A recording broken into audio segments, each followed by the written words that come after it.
my name is Allison and I make stuff, and I am back with my November makes. Last month I talked about how I didn't feel like I did a lot of sewing, and I feel like this month I did the right amount of sewing. I definitely worked with some styles that I have never worked with, and then I made a couple kind of classic Allison styles as well. So I feel like it's a great mix of things that I already know fit me well and then kind of experiments. All of the pieces I made are self-drafted. That is something that I enjoy doing. So if you're interested in hearing about how I drafted these items, let me know, because I think that would be really fun to go into. Just like last month, I have a few non-sewing makes, and I will save those for the end of the video.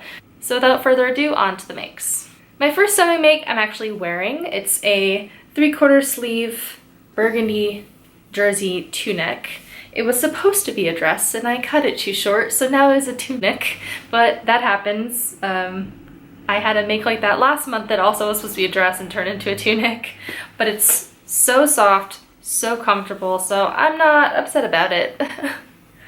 I absolutely love this burgundy color, and I am really into the 3/4 sleeves right now, as I am in fall at the moment. So I feel like this is just like a really fun, lazy fall garment. Tunics are great, especially like for Thanksgiving when you eat a lot of food and you want to wear like leggings or stretchy pants. So this is a great feasting outfit, I think. Item number 2 is along the same vein, a knit 3/4 sleeve dress. And this is the same pattern of the tunic I'm wearing. I just cut it the right length, imagine that. And it has this nice A-line cut. This fabric is ridiculously soft. It is so comfortable. So this is a really nice one that I wear to work sometimes because it's just like nice and easy, but still looks pretty put together. Nice kind of scoopy neckline. Again, with the 3/4 sleeve, which I'm really into right now. It's nice to wear, especially when it's kind of breezy out and you want a little bit more warmth on your arms when you're walking around. Even when I wear like a cardigan on top and a jacket, I find that it's nice added warmth. Along the same lines, my next make is another knit dress. This one is actually though knit velvet, which is one of my favorite fabrics to work in. It is kind of fancy looking because it's velvet, but at the same time, if you feel comfortable using jersey, I feel like the transition into using knit velvet isn't that extreme. It looks like a very intimidating fabric, and because it is very synthetic and kind of slippery, it can be kind of difficult to work with at times, but I feel like it's a good transition into harder to use fabrics. It's a nice practice because it's actually fairly forgiving. Since it is stretchy, you can make, t-shirts, tank tops, whatnot, and they look great. This green color is fantastic for fall. It is my absolute favorite color. I love olive. I love green the best.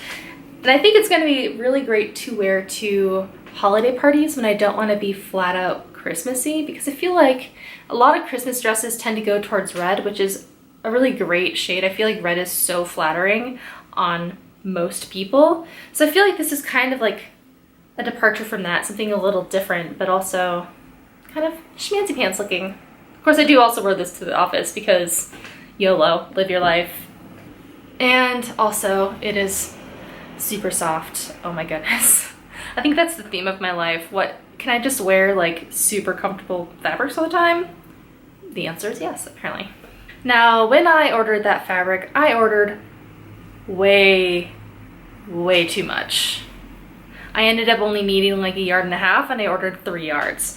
So I was thinking, what can I make with the yardage I had left? So I made this crop top. I mean, I had enough fabric to make a full top, but you'll see why I made a crop top in just a moment. But yeah, out of the same fabric, similar neckline. This one's a little more scoopy. The other one turned out a little squarish.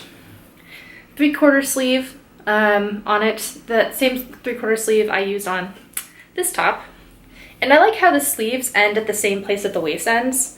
It's kind of this fun line. Now, the reason I made this crop top was to go with this specific make I also made this month. I finally made an overall skirt This has been so trendy. Sewists and seamstresses everywhere are making their own versions. There's a lot of great indie patterns for these types of skirts. The one that I see a lot of on Instagram and on YouTube videos is the Tillian Buttons Clio. It has this kind of relaxed, almost boxy fit. I didn't really think that was going to be super flattering on my body. I am quite pear-shaped, I think.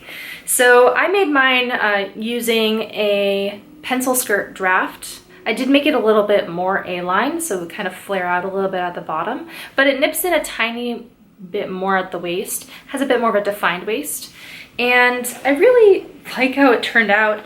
I ended up using the wrong thread to do all my top stitching. I bought specific denim thread, and I was halfway through making this when I realized I did not end up using my denim thread. I used a different thread that happened to be the same color as the denim thread, but was a regular width. You don't see the top stitching on this as much, unfortunately. Oh, well, I mean, you kind of can in the camera.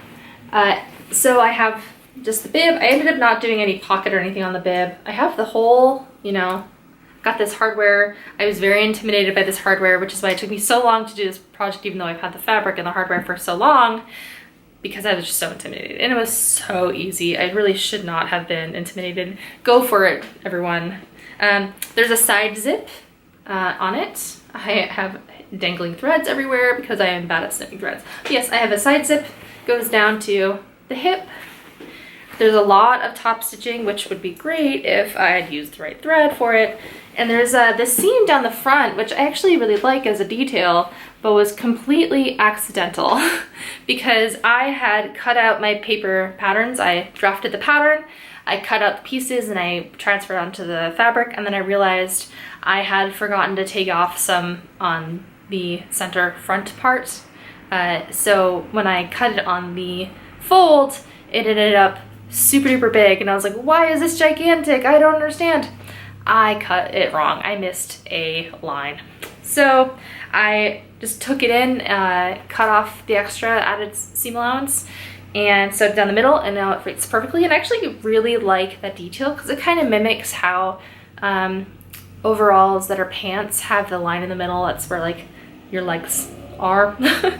That's a bad way of explaining it. But anyways, so I like how that turned out. I like that extra design detail, and I'm still kind of happy that I added it. This looks quite wrinkly. The denim that I got was on crazy cheap sale and also looked really nice. It was very stiff, pretty high quality. But when I wore it the first day, it kind of felt like an apron. It was so stiff. So after that, I washed it and it got quite wrinkly, and I tried ironing it, but it still needs some ironing love. My iron is not the best.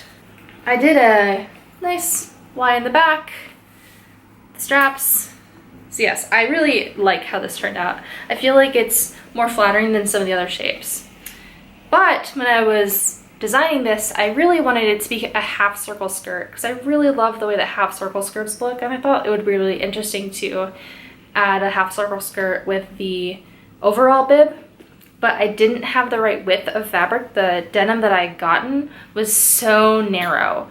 It was not gonna be wide enough for a half circle skirt, even if I cut it into pieces. So instead, I just kind of made this one more A-line, and then I got some cheaper denim that is much wider, and I used that to make my next make. But before I get into that, to circle back, I really thought it would be cute to have this crop top to go with my overall skirt. I think that's just a really adorable pairing, and I probably will not wear this crop top with anything else but this overall skirt, but it's totally worth it. So my last sewing related make of the month is gonna be this half circle denim skirt. I'm thinking about adding belt loops onto this. I think that would look really, really cute, especially with like a t-shirt tucked in or like a plaid shirt tucked in. I added pockets. The pockets are actually hand size. Imagine that. It also has a side zip on the side. Lots and lots of top stitching, and I remembered to use the right thread on this one. So the top stitching actually uses the real kind of like denim thread, The lining of the pockets is this really nice kind of fall inspired blue and orange plaid I got for super cheap. Also really nice and soft. And I used my favorite pair of jeans as a kind of inspiration for how big I wanted to make the pocket flap, pocket edge. But I absolutely love this skirt. It's great to wear with t-shirts because I have a ton of t-shirts and I don't really like wearing pants anymore. I figure like, I don't know, I just don't wanna.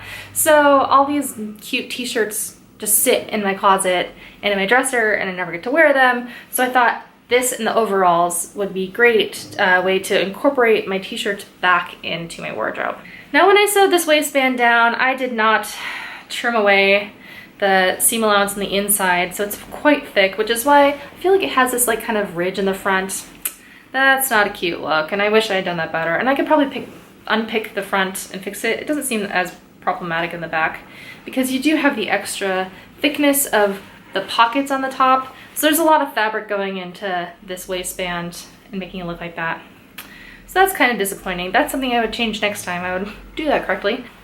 This is probably my favorite make of the month because I feel like it's so different from a lot of the makes that I usually make. I just make like 8 times in a row. I work a lot in jersey and this is denim, it has pockets, and it's just a really cute piece that I am totally in love with. So if I had to pick favorites, this would probably be my favorite. I want to make it in khaki too. No, in corduroy. That would be great. So it's kind of inspired me to work more in kind of more heavy duty fabrics, make more bottoms that I can make tops with. That might inspire me to make more tops because I mostly make skirts and dresses right now. So I think this is a good gateway piece. And now I'm gonna get into my non-sewing makes, and there's not that many this month.